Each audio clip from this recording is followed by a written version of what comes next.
You know how some books, they're not just bestsellers, right? They become these cultural battlegrounds.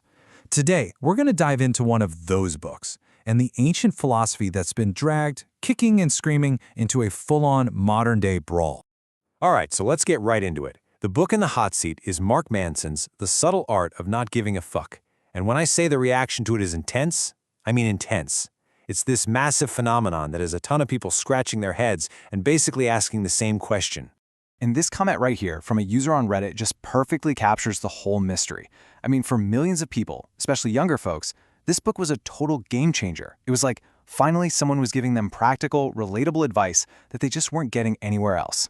And yet, for what feels like just as many people, this book is one of the worst things they've ever read. Seriously. The criticism is fierce, and it targets everything from the author's tone to the book's entire message. So you see, this isn't some mild disagreement. It's a deep, deep divide. So, on one side of the fence, you've got readers who think the author's edgy style is just plain arrogant and condescending. But on the other side, people see that exact same style and find it refreshingly honest, like it's exactly the wake-up call they needed. So, what's really going on here? Is this just about taste, you know? A simple argument over writing style? Or, and this is the interesting part, does this whole controversy point to something much, much deeper, a fundamental clash of ideas? Let's peel back the layers and find out. Because it turns out this fight isn't really about one book at all. Nope. It's about two completely competing philosophies, one that's ancient and another that is very, very modern. And trust me, understanding the difference between these two, well, that's the key to unlocking this entire debate. And this brings us to this really fascinating academic paper. A researcher named Nathan Phillips basically argues that what a lot of people are calling modern Stoicism today isn't really Stoicism at all. He actually coined a new term for it, a term that perfectly captures this new mindset.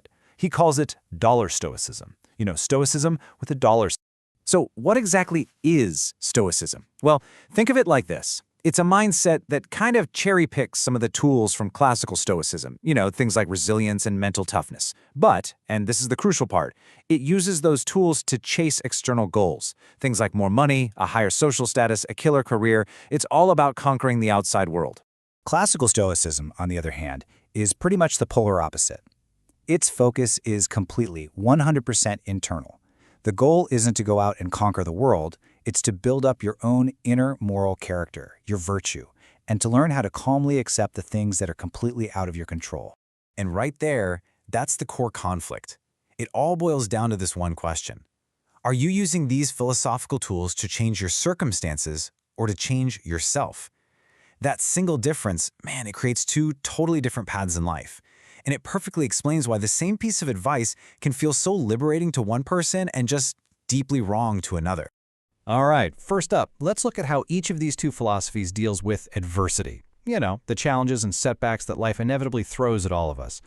And this is where the differences get really, really stark. Okay, so for the classical Stoic, adversity is just something you accept. You can't control what happens, right? But you can control how you react to it. Now, for the modern Stoic, adversity is just an obstacle that needs to be crushed. The goal is to control your environment and make sure you come out on top. See the difference? One is searching for internal peace, while the other is demanding an external victory. And that Stoic mindset, it leads to this relentless, never-ending drive for more, for achievement.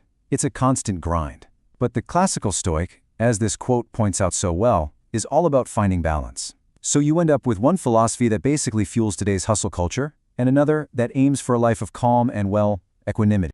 Which naturally leads us to the next big point of conflict. Where does satisfaction actually come from? Where do we find happiness and fulfillment? Is it something we build inside of us, or is it something we have to go out and win from the world? So the true Stoic finds satisfaction internally. It comes from the effort from acting with virtue, and it doesn't matter if they succeed or fail, the outcome is secondary. The Stoic, however, finds satisfaction externally. It's 100% dependent on hitting that goal. And this is huge because it means for the Stoic, failure doesn't touch their self-worth. But for the Stoic, failure can be absolutely devastating.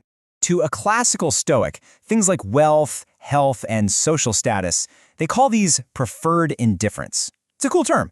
It basically means, yeah, they're nice to have for sure, but they are not essential for living a good life. They're bonuses. The only thing that truly matters is your moral character, because that's the one thing you are always in control of. And that means your happiness is never held hostage by things outside of you. The Stoic, on the other hand, lives by a totally different rule book.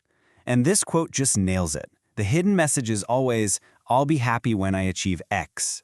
Happiness is always conditional. It's the prize you get at the finish line. So satisfaction is constantly being pushed off into the future, waiting for some success that, let's be real, is never guaranteed.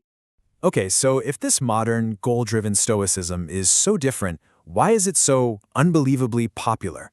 I mean, why are books promoting this mindset flying off the shelves and selling millions and millions of copies? What's the appeal?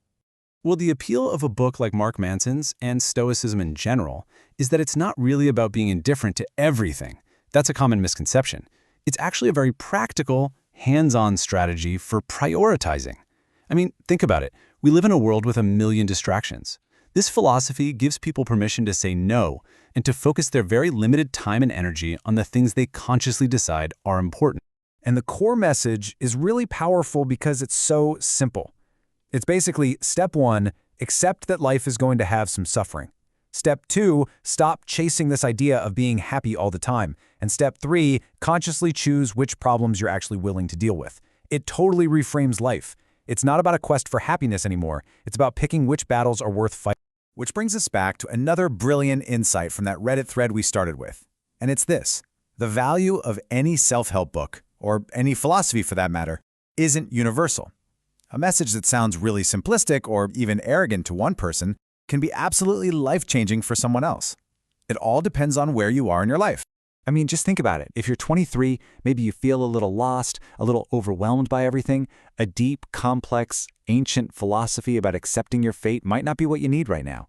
But a blunt, direct, action-focused message that tells you to grab the wheel and choose your battles, wow, that can feel like an absolute lifeline. So at the end of the day, we're left with these two very distinct paths. The debate isn't really about which one is right and which one is wrong. It's more about understanding what each path is really about, what it prioritizes, and what kind of life it promises. Because in the end, both classical Stoicism and this modern Stoicism push us to face the exact same fundamental question. Whether you choose to accept the world or to go out and conquer it, the real question you have to answer is the same. What problems are truly worth solving?